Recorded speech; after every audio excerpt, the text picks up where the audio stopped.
então falar sobre milagres que purificam. E Naamã, chefe do exército do rei da Síria, era um grande homem diante do seu senhor e de muito respeito, porque por ele o Senhor dera livramento aos sírios. E este varão era homem valoroso, porém leproso. E saíram tropas da Síria e da terra de Israel, levaram presa uma menina que ficou ao serviço da mulher de Naamã.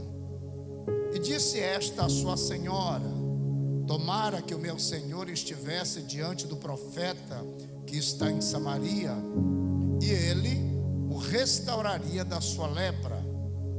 Então entrou Naamã e o notificou a seu senhor, dizendo: assim e assim falou a menina que é da terra de Israel. Então disse o rei da Síria: vai, anda, e enviarei uma carta ao rei de Israel. E foi, e tomou na sua mão 10 talentos de prata, 6.000 ciclos de ouro e 10 mudas de vestes. E levou a carta ao rei de Israel, dizendo: logo, em chegando a ti esta carta, saibas que eu te enviei Naamã, meu servo, para que o restaures da sua lepra.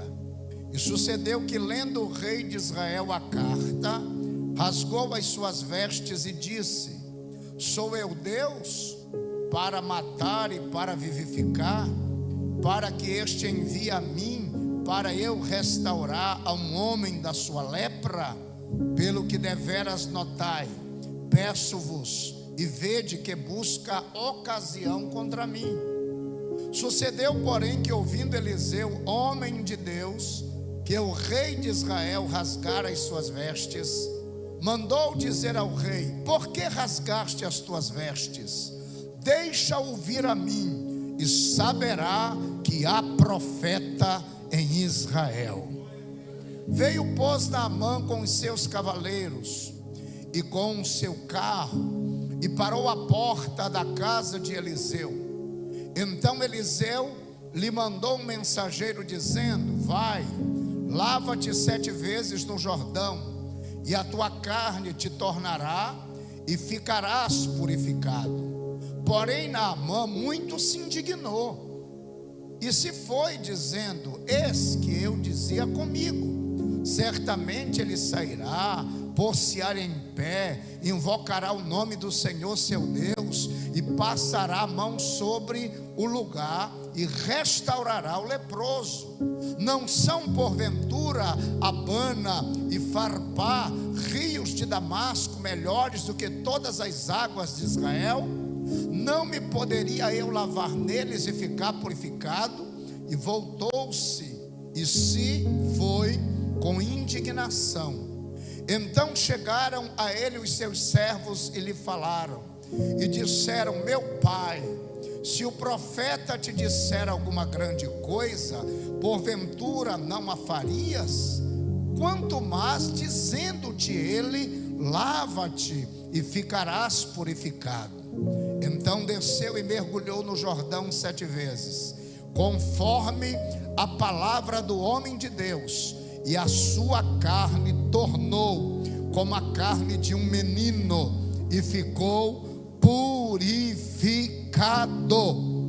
Então voltou ao homem de Deus, ele e toda a sua comitiva, e veio e pôs-se diante dele e disse: eis que tenho conhecido que em toda a terra não há Deus senão em Israel. Agora, pois, te peço que tomes uma bênção de teu servo. Porém ele disse: vive o Senhor, em cuja presença estou, que a não tomarei.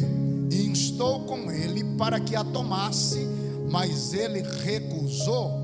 E disse Naamã: seja assim contudo, desse a este teu servo uma carga de terra, de um jugo de mulas, porque nunca mais oferecerá este teu servo holocausto, nem sacrifício a outros deuses deuses senão ao Senhor. Você pode se assentar, por favor.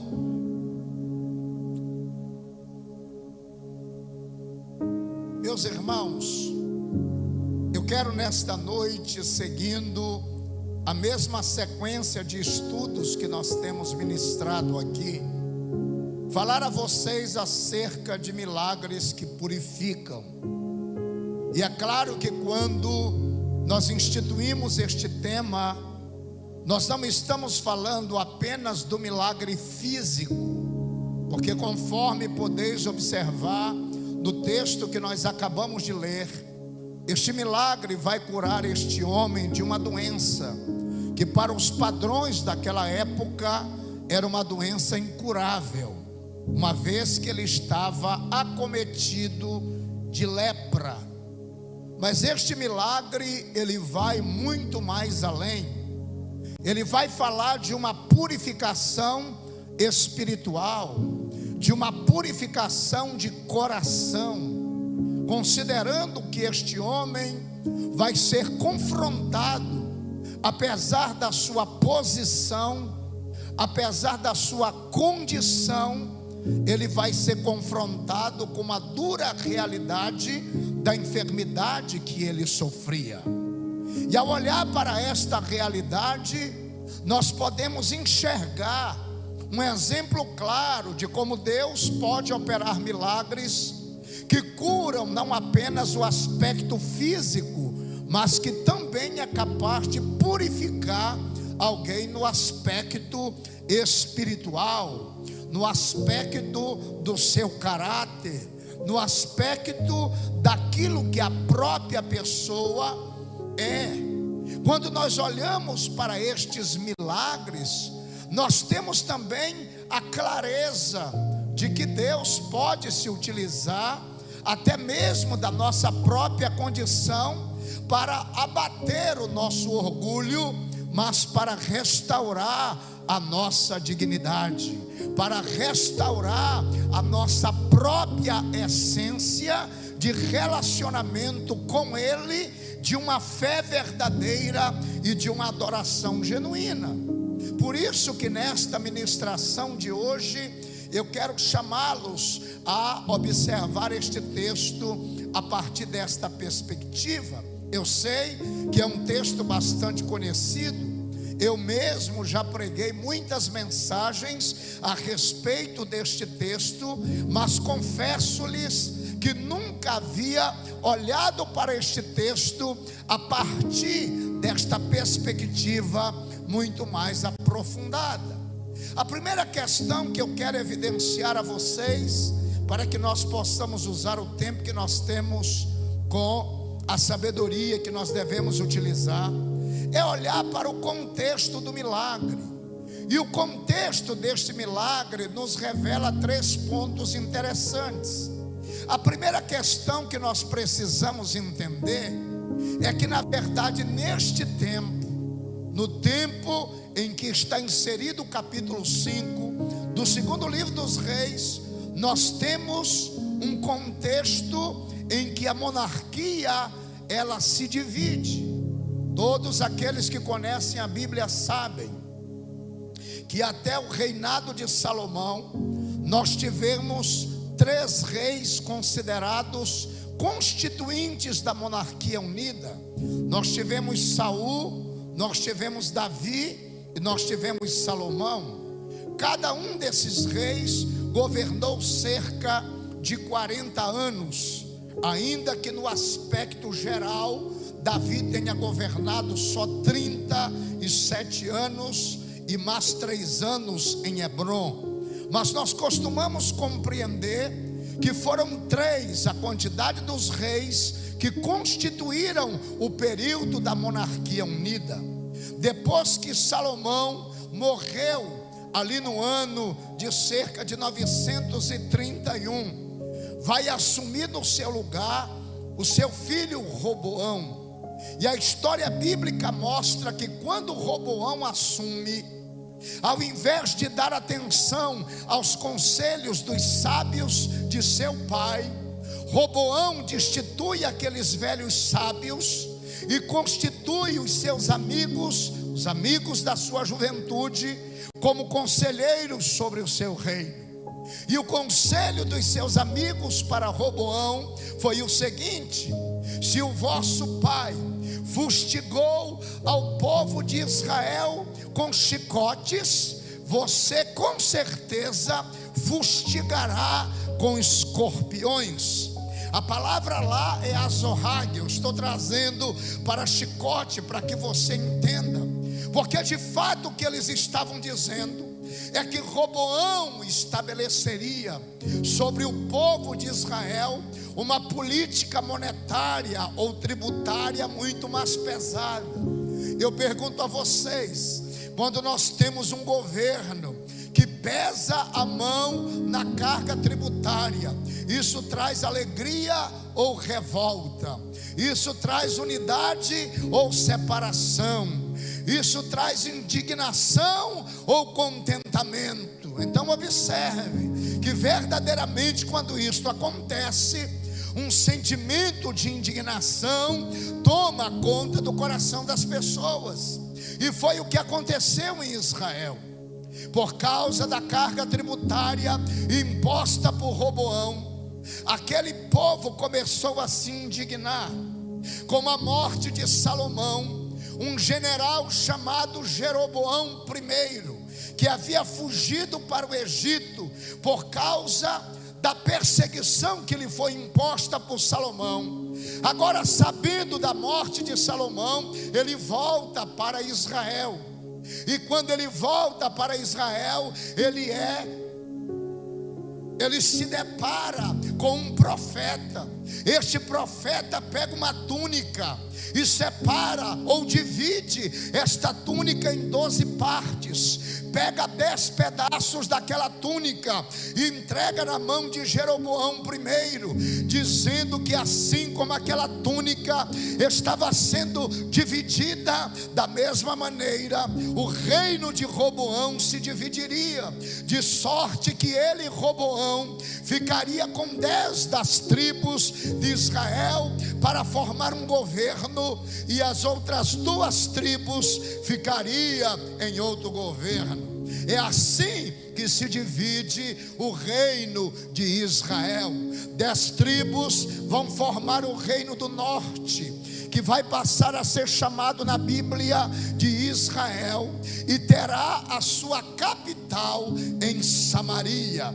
2 tribos, Judá e Benjamim, ficarão no reino do sul e passarão a ser chamado de reino de Judá.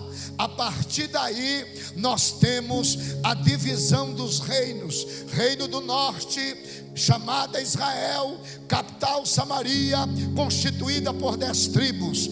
Reino do sul, capital Jerusalém, constituída de apenas 2 tribos, Judá e Benjamim.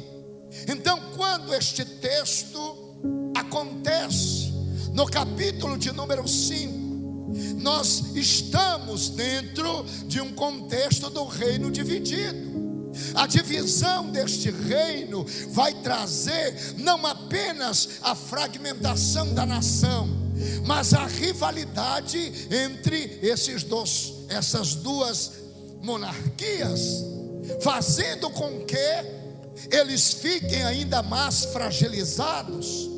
Por causa disso, nós vamos ter uma segunda realidade contextual. A primeira é a divisão do reino. A segunda é uma relação conflituosa entre Israel e Síria. Naquele momento, a Síria estava sendo levantada como uma potência bélica, econômica e social. Estava sendo levantada naquele momento como uma potência militar. E Naamã, este personagem de quem nós lemos, era o comandante do exército sírio. Isto demonstra exatamente a força e a autoridade que aquela nação tinha. Aquela nação estava dominando. Aquela nação estava vencendo todos os povos daquele momento. As nações estavam se tornando nações subordinadas ao governo sírio por causa do seu poder bélico. Vocês observam que o texto declara que por causa de uma guerra que aconteceu entre Israel, e aqui nós estamos falando agora do reino do norte, e os sírios, uma menina, uma serva israelita, ela vai ser levada e ela vai ser entregue nas mãos da esposa de Naamã. Ali nós temos uma realidade que mostrava como a Síria estava dominando aquela região, a região aonde estava geograficamente estabelecido o reino do norte. Isso vai impactar as relações entre esses dois povos, mas também vai mostrar que Israel estava enfraquecido no aspecto bélico, no aspecto militar. Este texto também está dentro de um terceiro contexto, e qual é? Uma condição indesejada, porque aqui no versículo 1, o texto vai falar sobre Naamã. Acompanhe aí na sua Bíblia. O texto diz: e Naamã, chefe do exército do rei da Síria. Não confunda com a Síria. Síria e a Síria são reinos distintos. Era um grande homem diante do seu Senhor e de muito respeito, porque por ele o Senhor, e observe que aqui a palavra Senhor está com letra maiúscula, para mostrar que o nosso Deus é o Senhor da história, e Ele pode usar inclusive outras nações para fustigar outras nações. Nós estamos aí agora com um conflito econômico entre a nossa nação e a nação americana, e as pessoas estão com medo desta realidade.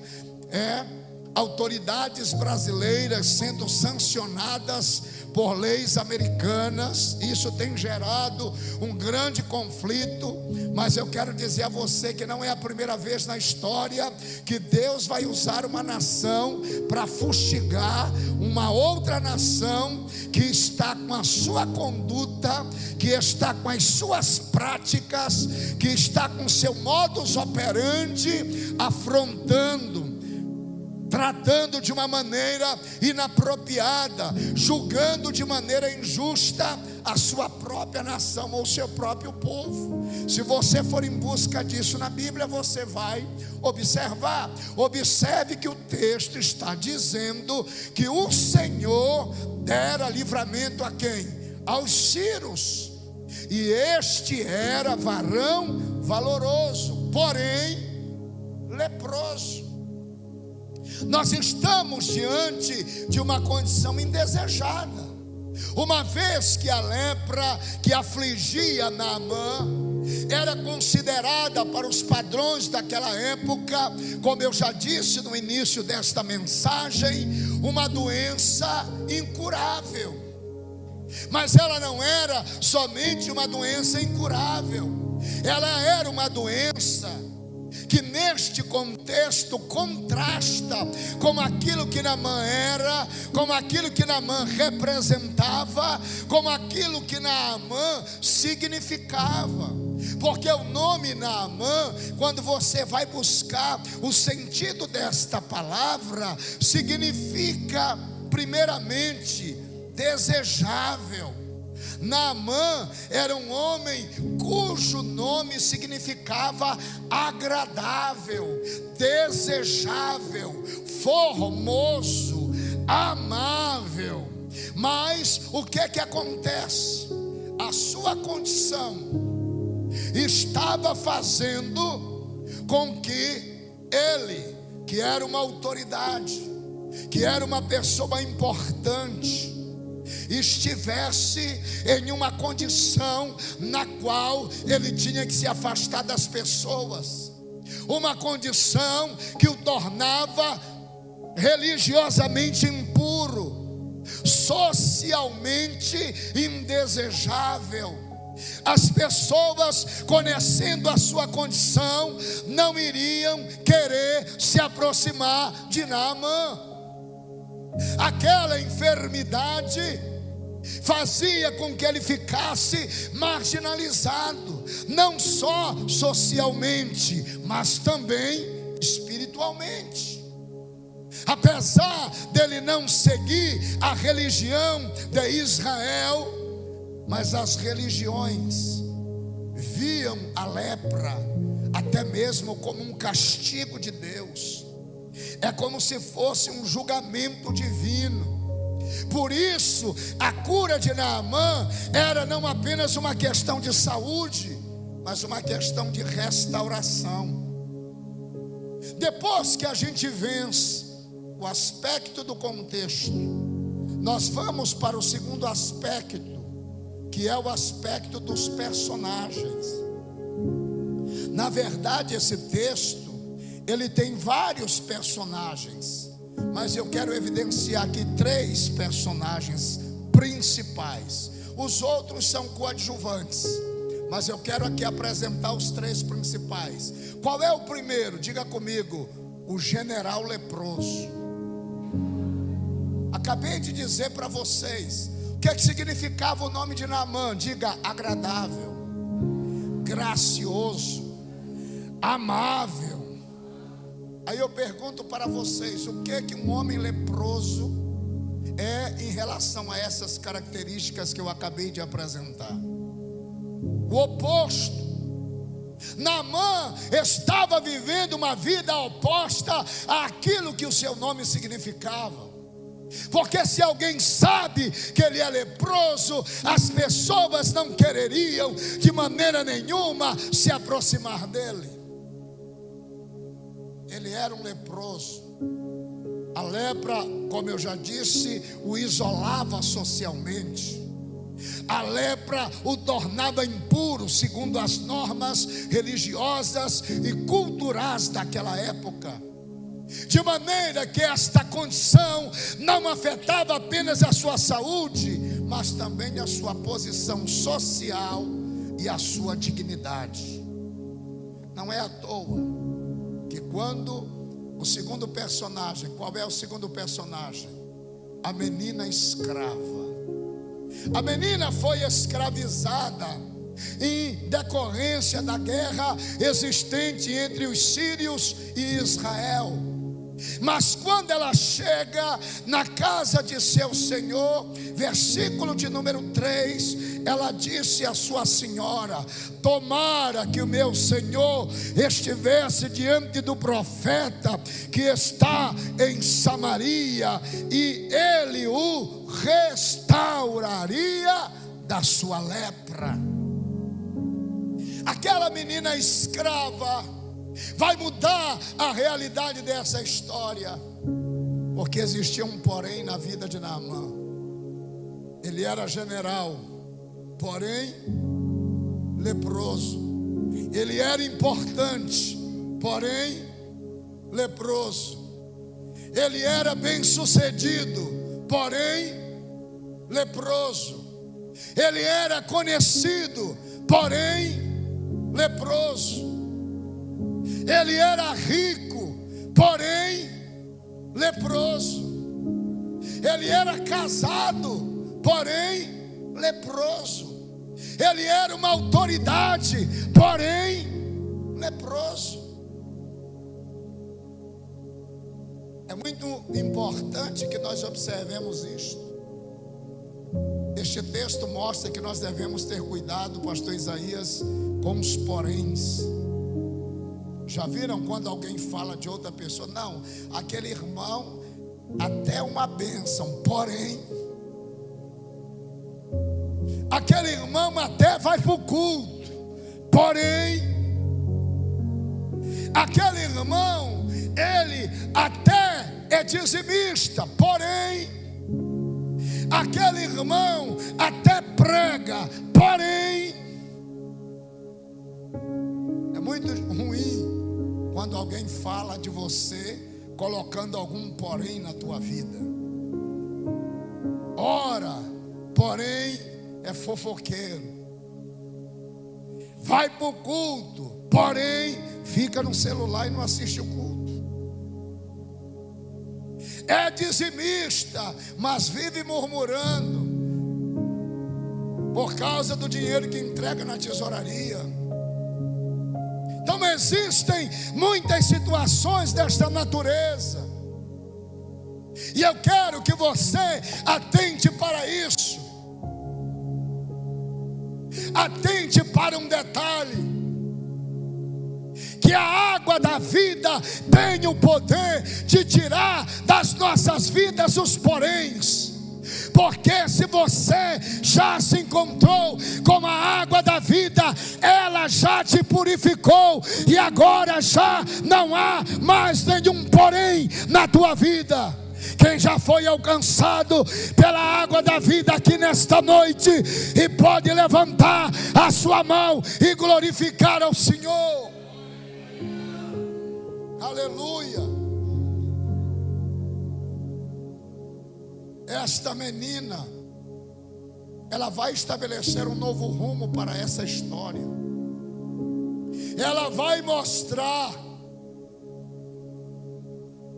que o contexto não impede alguém de professar a sua fé, de declarar a sua confiança em Deus. É isso que um crente faz. Ah, pastor, eu não falo de Jesus lá no meu trabalho, porque lá ninguém gosta de crente.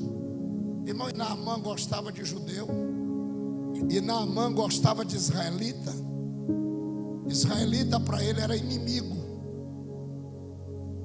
Aquela menina estava na condição de escrava na casa de Naamã, mas quando ela viu o seu Senhor com aquela situação, ela não pensou duas vezes.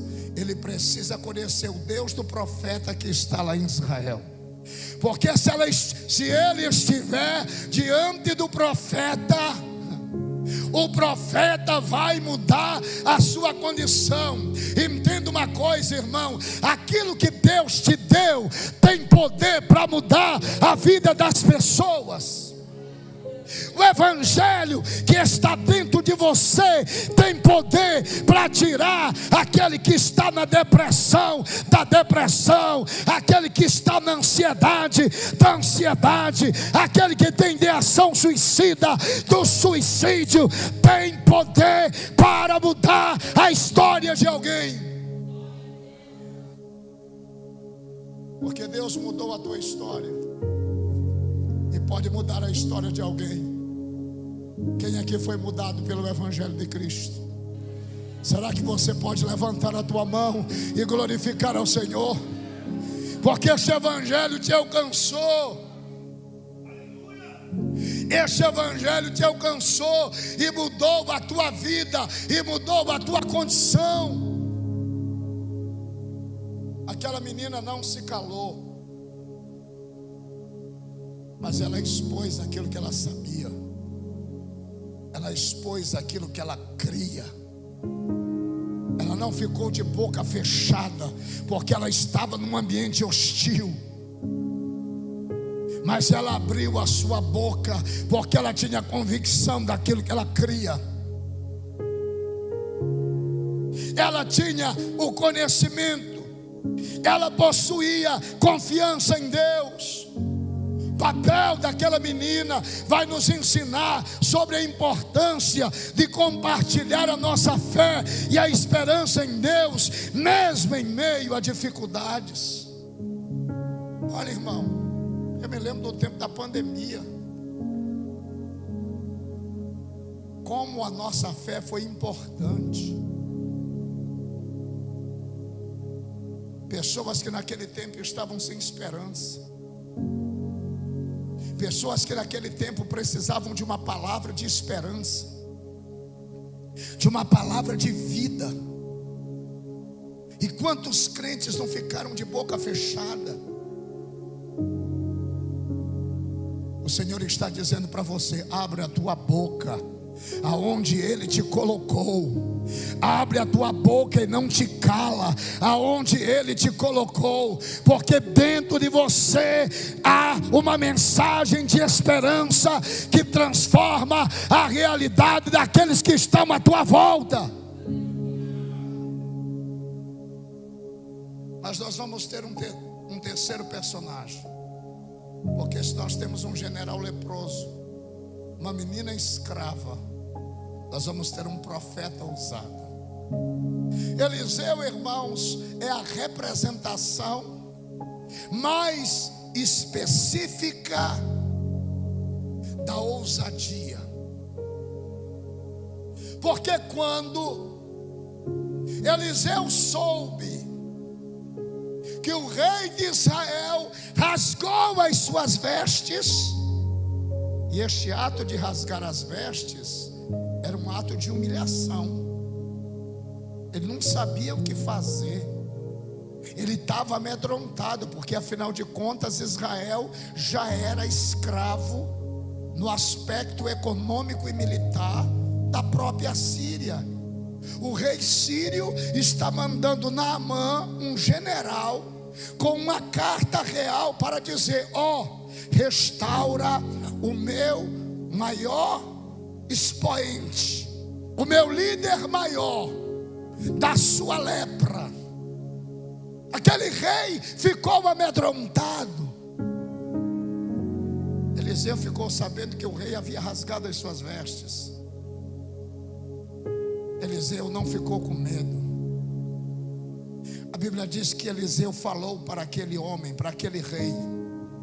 Sucedeu, porém, está aqui o versículo 8, que ouvindo Eliseu, homem de Deus, que coisa linda, Eliseu, homem de Deus. E não é a primeira vez na Bíblia que nós vamos ouvir Eliseu sendo chamado de homem de Deus. Lembram daquela mulher que viam Eliseu com Geazi passando pela sua cidade, e ela declarava: ali vai um homem de Deus. Como é bom quando o crente tem um bom testemunho por onde ele passa. Será que tem homem de Deus aqui, irmãos? Cadê os homens e mulheres de Deus aqui desta igreja? Cadê os homens e mulheres que não têm medo de enfrentar o diabo? Cadê os homens e mulheres que quando alguém diz: tem uma pessoa endemoniada, ela não diz: vou ligar para o pastor, porque só ele expulsa demônio. Mas ela diz: pode deixar que eu vou lá, porque a palavra diz: estes sinais seguirão os que crerem. Em meu nome expulsarão demônios, falarão novas línguas, imporão as mãos sobre os enfermos e eles serão curados. Eu tenho orado ao meu Deus para que neste tempo a nossa igreja neste lugar experimente um avivamento do qual ela volte a ser um agente de milagres aonde ela estiver.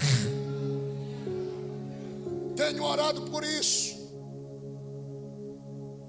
Eliseu vai ser ousado.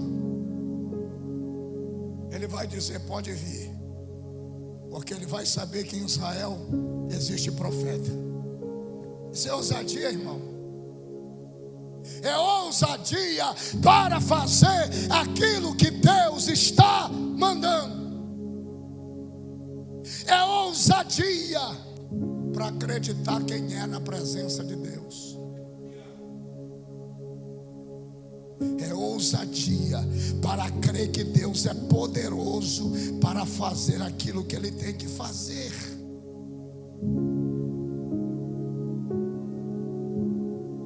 Será que você ainda tem ousadia? Será que você ainda acredita naquilo que Deus pode fazer na sua vida e por intermédio da sua vida? Será que você crê neste Deus que faz milagres? nosso Deus faz milagres. O nosso Deus tem poder para realizar milagres poderosos. Eu quero que você fique em pé. Nós temos hoje o culto das primícias. Então vou ser mais econômico hoje. 11 horas a gente vai estar de volta aqui para o culto. Pastor Irene já está com ira para pregar, viu, irmãos? Hoje ela vai pregar aqui no culto das primícias.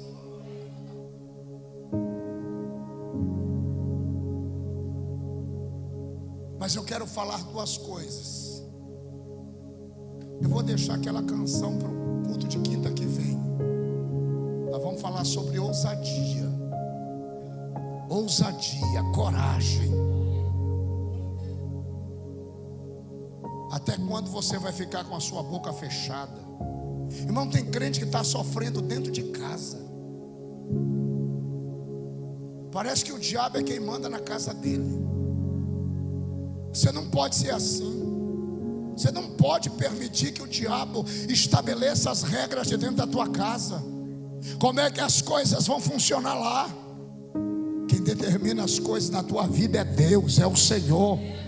Você serve a um Deus poderoso. Deus já te deu autoridade para você chegar na tua casa e dizer: aqui quem manda é o Senhor, aqui quem dá a última palavra é Deus. De maneira que o diabo não tem poder para estabelecer aquilo que vai acontecer na tua casa. Será que você pode se investir de autoridade hoje? Será que você pode receber autoridade hoje? Será que você tem coragem de dizer para o diabo que Eliseu disse para Naamã: deixa o diabo vir, que ele vai ver que aqui tem profeta nessa casa. Deixa ele meter a cara, que ele vai saber que aqui tem homem de Deus, que aqui tem mulher de Deus, que aqui tem pessoas que temem a Deus e que sabem o que Deus é poderoso para fazer.